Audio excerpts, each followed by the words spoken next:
اور ظاہری سی بات ہے بہت سارے صحابہ نے آپ صلی اللہ علیہ وسلم سے قرآن پاک کی تعلیم لی. کسی ایک روایت میں بھی یہ واقعہ نہیں ملتا کہ آپ صلی اللہ علیہ وسلم نے اپنے صحابہ کو مارا ہو. واہ سبحان اللہ. بلکہ ایک وہ واقعہ بڑا معروف ہے اس تعلیم سے ہٹ کے, وہ بھی تعلیم کا ایک حصہ ہے, جس میں حضرت معاویہ رضی اللہ تعالیٰ عنہ, ایک دوسرے حضرت معاویہ بن ابی سفیان ہیں, ایک دوسرے ہیں معاویہ رضی اللہ عنہ, جب وہ نماز کی حالت میں کچھ بول اٹھے تو بعد میں نبی علیہ الصلوۃ والسلام نے پوچھا کہ یہ کس نے حرکت کی, تو سب نے ان کی طرف اشارہ کیا. وہ کہنے لگے ما ضربنی, اللہ کی قسم کھا کے کہتے ہیں واللہ ما ضربنی ما قہرنی وما شتمنی, کہ نبی علیہ السلام نے نہ مجھے مارا, نہ مجھے برا بھلا کہا, نہ مجھے ڈانٹا. یعنی ایسی تعلیم نبی علیہ الصلوۃ والسلام نے دی ہے جو ہمارے لیے آئیڈیل یہ ہے کہ مار پیٹ کے بغیر بھی یہ سلسلہ چلایا جا سکتا ہے, مارنے کے بغیر بھی یہ سلسلہ آگے چل سکتا ہے. ہمارے جو قدیم ایک سلسلہ چلتا تھا کہ بچے کو داخل کروا دیا اور کہا گیا کہ جی گوشت آپ کا ہے, ہڈیاں ماری ہیں. میں یہ سمجھتا ہوں یہ طریقہ اس وقت بھی غلط تھا, آج بھی غلط ہے. صحیح صحیح. کیونکہ مار پیٹ کے بغیر محبت کے ساتھ, جو پیار کے ساتھ آپ اپنی اولاد کو دیکھیں, بات سمجھائیں گے وہ بھی سمجھ جاتے ہیں. بچہ کہتے ہیں پیار کا گاہک ہوتا ہے, کسٹمر ہوتا ہے, تو آپ اس کو پیار کے ساتھ سمجھائیں وہ سارا کچھ کر لے گا. ہم نے بعض جگہوں پہ ایسا بھی دیکھا ہے نا, وہ پائپ ہوتے ہیں جو پانی والے, اس کے ساتھ مارا جاتا تھا, تاروں کے ساتھ, عجیب و غریب یہ ہوتا تھا, اس سے بڑا عجیب ایک ماحول ہوتا تھا. بہت آپ نے اچھی مثالیں دی ہیں. اسی طرح کچھ ایسی بھی سختیاں جو تھی نا وہ نظر آتی ہیں, اب بھی آتی ہیں. بعض اداروں میں یہ ہوتا ہے کہ یہ سختی ہے کہ آپ نے بال سارے کٹوا دینے, ٹینڈ کروا دیں. بعض اب بچے جو ماحول میں دیکھتے ہیں, گھر میں دیکھتے ہیں, اپنے ارد گرد کزنوں میں دیکھتے ہیں, وہ تھوڑا ظاہر بات فیشن ہوتا ہے, بچوں کے شوق ہوتا ہے. یہ بھی ایک سخت پابندی ہے, بال لباس کی بھی ہوتی ہے. اس بارے میں بتائیں کہ یہ بال واقعی کٹوانے چاہیے, کوئی رکاوٹ ہے بالکل چھوٹے یا ٹینڈ کروا دینی, یا اسی طرح لباس کے خاص؟ ہمارے ہاں یہ ایک سلسلہ بڑا عجیب ہے. چھوٹا بچہ ہوتا ہے تو بار بار اس کی ٹنڈ کرواتے ہیں کہ اس کے بال گھنے آ جائیں. بڑا ہوتا ہے تو کہتے ہیں اس کے بال کٹوا دیے جائیں تاکہ اس کا حافظہ جو ہے وہ مضبوط رہ سکے, اس کے حافظے پہ اثر نہ پڑے. اچھا, یہ کنسیپٹ ہے پیچھے شاید قاری صاحب کے ذہن میں یا استاد کے ذہن میں بھی ہو کہ یہ زیادہ بالوں کا بوجھ زیادہ ہے تو اس کے اوپر جو ہے وہ اس کی میموری پہ کوئی فرق پڑے گا. حالانکہ ایسا کچھ بھی نہیں ہے. میں نے عرض کیا نا کہ سب سے زیادہ بہترین نمونہ تو خود نبی علیہ الصلوۃ والسلام ہے. ہم نے یہ دیکھنا ہے کہ نبی علیہ الصلوۃ والسلام نے اپنے حضرات صحابہ کی کتنی جو سے وہ حلق کروایا ہے اس سلسلے میں. تو حلق تو وہیں پہ کروانا چاہیے جو عمرہ اور حج کا معاملہ ہے. اس معاملے میں بچوں کا حلق کروانا میرا خیال یہ ان کی توہین بھی ہے, اور بچے آج کل کے یہ سمجھتے بھی ہیں کہ یہ ہماری بے عزتی ہے. اللہ تعالیٰ نے ایک حسن دیا ہے انسان کو, اور حسن کو برقرار رکھنا چاہیے. قاری صاحب یہ اس طرح ہے کہ اب ماحول پہلے آج سے اگر 20 سال پہلے دیکھیں, 15 سال 25 سال پہلے, تو فجر سے پہلے جو بچہ حفظ کے لیے ہوتا تھا, فجر سے پہلے بعض دفعہ آدھا گھنٹہ پہلے پڑھنا شروع کرتا تھا, اور پھر وہ فجر کے بعد بھی شروع ہوتا ہے, 10-11 بجے تک ٹائم ہوتا ہے, تھوڑا بریک ہوتی ہے, اس کے بعد ظہر کے بعد عصر تک. بعض جگہوں پہ ہم نے یہ بھی دیکھا ہے کہ عصر کے بعد بھی ہوتی ہے, اور پھر عشاء کے بعد تک بھی بہت لانگ ٹائم یہ عرض کروایا جاتا تھا کہ اس کے لیے بہت ٹائم چاہیے. اب ٹرینڈ یہ ہے, بلکہ اسکولوں نے, بہت سارے اسکولز نے جو نا حفظ کلاس کا آغاز کیا ہے, اس لیے کہ وہاں ٹائم کو ریڈیوس کیا گیا ہے, اور عصر تک یا ظہر تک 2 بجے تک اسکول ٹائمنگ میں.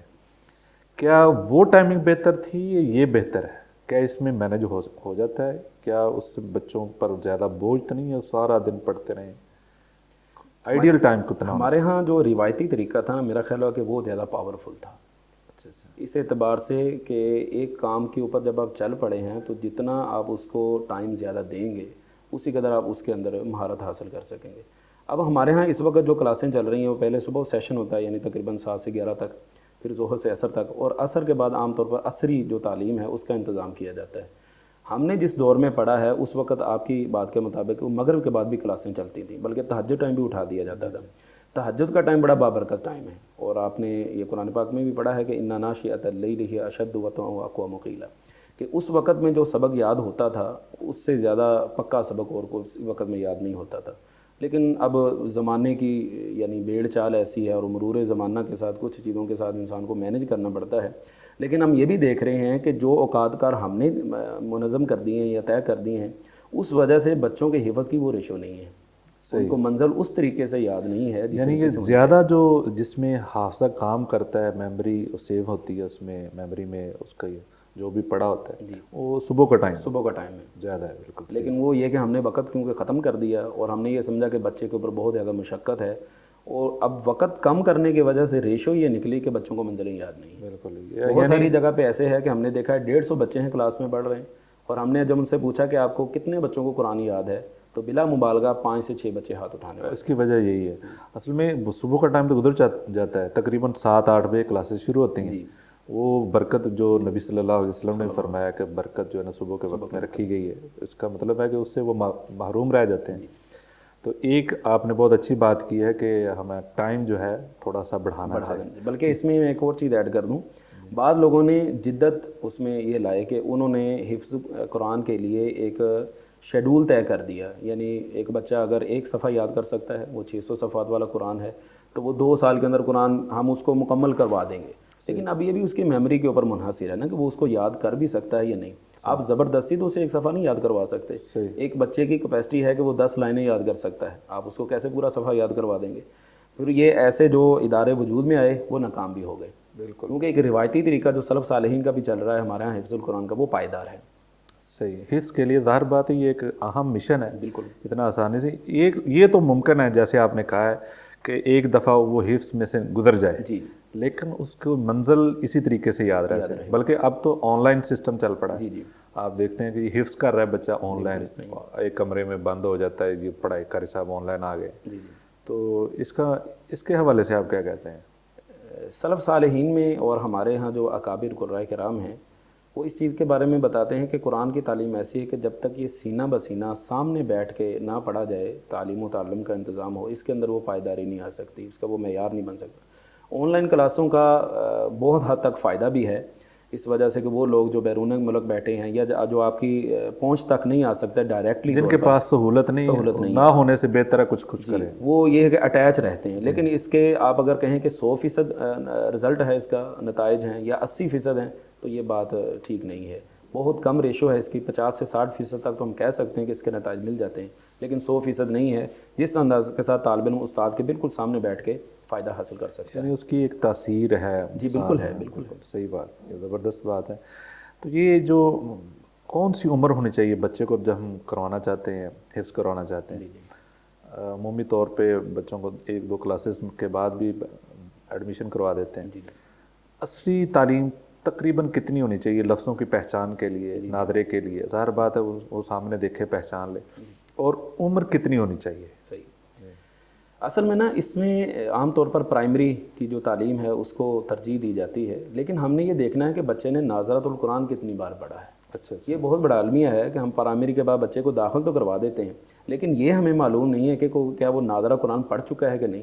جتنا ناظرۃ القرآن وہ زیادہ پڑھا ہوگا اسی قدر وہ حفظ کرنے میں بھی ٹائم کم لگائے گا اور بہت جلدی وہ اپنا یہ منزل کور کر لے گا. لیکن ایک بچے نے ناظرہ پڑھا ہی نہیں ہے اور وہ اس کے بعد پہلے ناظرہ پڑھتا ہے, اس سبق کو یعنی الفاظ کے ہجے کرتا ہے, اس کو یاد کرتا ہے, پھر حفظ کر کے استاد کو سناتا ہے, اس سے اس کی ریشو کم ہو جاتی ہے. تو کوشش یہ کرنی چاہیے کہ بچے کو سب سے پہلے ناظرۃ القرآن جو ہے وہ پکا کرنا چاہیے. اسے 2-3 بار 4 بار 5 بار جتنی زیادہ بار وہ قرآن پاک پڑھے گا ناظرہ, اسی قدر حفظ کرنے میں وہ جلدی اپنا آپ کور کر لے گا. تو بعض کی والدین کی یہ بڑی شدید خواہش ہوتی ہے ہمارا بچہ حفظ بھی کرے اور ساتھ ساتھ جو ہے تعلیم بھی, کلاسز بھی جاری رکھے عصری علوم کی. تو کیا اس کے ساتھ اثر پڑتا ہے پڑھائی پہ حفظ کی؟ اس کے ساتھ بہت گہرا اثر پڑتا ہے. اچھا, ہم یہ دیکھیے کہ اب تو یہ تھوڑا سا سلسلہ شروع ہو گیا کہ اسکولوں نے بھی حفظ کا یہ کام شروع کر لیا ہے, لیکن اس سے قبل آپ دیکھیے کہ اسکول کے ساتھ ہم نے کبھی دینی تعلیم کو اٹیچ نہیں کیا. لیکن جب دینی تعلیم کی باری آتی ہے تو ہم کہتے ہیں کہ عصری اس کو فکر پڑ جاتی ہے. ڈاکٹر فضل اللہ صاحب حافظ اللہ, آپ جانتے ہیں ان کو, وہ کہتے ہیں, فرماتے ہیں کہ 2 کشتیوں کا سوار کبھی کامیاب نہیں ہو سکتا. انسان جس کی طرف آپ نے لگا دیا ہے نا اسی کے اوپر رکھیں. مجھے یہاں پہ ایک واقعہ یاد آ رہا ہے مولانا عبد المنان نور پوری رحمہ اللہ کا. ان سے کسی آدمی نے شکوہ کیا کہ جی میرے بیٹے کو 3 سال ہو گئے حفظ کرتے ہوئے اور 15 پارے کیے ہیں ابھی تک, تو اس کی سکول کی تعلیم کا بھی حرج ہو رہا ہے. تو وہ فرمانے لگے کہ کوئی بات نہیں, اللہ کی کلام پہ ہی ٹائم لگا ہے. اللہ, یعنی یہ جو وقت لگا ہے, صحابہ نے تو پوری زندگیاں لگا دی اس کے اوپر, تو یہ ابھی 3 سال کا تو کوئی عرصہ ہی نہیں ہے. تو اگر لگا ہے تو کوئی بات نہیں, اللہ کی کلام پہ ہی لگا ہے. یہ بہت اچھی بات ہے کہ ان والدین کے لیے یہ حوصلہ افزا خبر ہے. وہ سمجھتے ہیں 3 سال لگا دیا, ہم نے ضائع کر دی. جی, ہمارے بچے کا ٹائم ضائع ہو رہا ہے. تو قرآن مجید پہ لگ رہا ہے ٹائم ضائع نہیں ہے. بلکہ یہاں پہ میں ایک مزید اس میں چیز شامل کر دوں, مجھے نام یاد نہیں ہے. وہ فرماتے ہیں کہ انڈیا کے ایک شیخ ہیں, کہ کل قیامت کا دن ہوگا جب اللہ تعالیٰ یہ سوال کریں گے کہ آپ نے اپنی عمر کن کاموں میں گزاری، تو کتنا خوش نصیب انسان ہوگا جو یہ کہے گا کہ میری ساری عمر اللہ کے کلام میں ہی گزر گئی ہے۔ اللہ، کیا بات! مجھے آپ کی باتوں سے وہ بات یاد آئی کہ یہ جب قرآن پڑھتے ہیں بچے، ایک تو معصوم ہوتے ہیں، جی، دوسرا ہم نے اکثر دیکھا ہے والدین بھی شکایت کرتے ہیں، ٹیچر بھی کرتے ہیں، حفظ کے بچے جو ہے نا وہ شرارتی بہت ہوتے ہیں۔ جی جی اسی رمضان میں میرا بھتیجا وہ پڑھتا ہے، تو ایک دن کھیلتے کھیلتے اس کو گھر والے نے روکا، اس کو شرارتی میں کر رہے، اس نے اپنی معصومیت میں ایک بات کہہ دی، وہ میں کافی دیر سوچتا رہا اس پہ۔ جی کہتے کہ ہم بچے ہیں، ہم سارا دن قرآن پڑھتے ہیں، شیطان بڑا سخت پیرا دیتا ہے ہم پہ، وہ جب موقع ملتا نا تو ہمیں ورگلاتا ہے، اس لیے ہم شرارتی زیادہ ہے۔ صحیح، یعنی وہ شیطان سے بچے ہیں، جب تک بچے، کیونکہ آج کل بچے کتنے خراب ہو رہے ہیں، جی جی تو اس شعبے میں اگر وہ منسلک ہیں تو یہ بڑی اعزاز کی بات بہت ہے۔ بڑے اعزاز کی بات۔ اور آپ نے قاری صاحب بہت قیمتی باتیں بتائی ہیں، تو بہت شکریہ آپ کا کہ تھوڑے وقت میں آپ نے والدین کی بڑی رہنمائی فرمائی ہے، ہم آپ کے شکر گزار ہیں۔ اللہ پاک آپ کو سلامت رکھے اور اسی طرح آپ سے دینی خدمات اسی طرح اللہ قبول فرماتا رہے اور مزید آپ کو توفیق عطا فرمائے۔ جی ناظرین، آپ نے بہت قیمتی باتیں قاری صاحب کی سنی ہیں۔ جو والدین اپنے بچوں کو پڑھانا چاہتے ہیں وہ بے فکر ہو کر اچھے معلم کے پاس ان کو بھیجیں، اور جو پڑھانا چاہتے ہیں وہ اگر تھوڑا ٹائم زیادہ بھی لگتا ہے جس ادارے میں، تو اس پہ فکر نہیں کرنی چاہیے کہ ہمارا بچہ کمزور ہے، کمزور ہو جائے گا، یہ ہو جائے گا، وہ ہو جائے گا۔ وہ ایک کتاب، اللہ کی کتاب کے ساتھ منسلک ہے، اس کو روحانی خوراک مل رہی ہے، وہ کمزور نہیں ہوگا۔ جس کو روحانی خوراک مل رہی ہے وہ کبھی کمزور نہیں ہو سکتا۔ اپنا بہت خیال رکھیے گا، بہت شکریہ۔ السلام علیکم ورحمۃ اللہ۔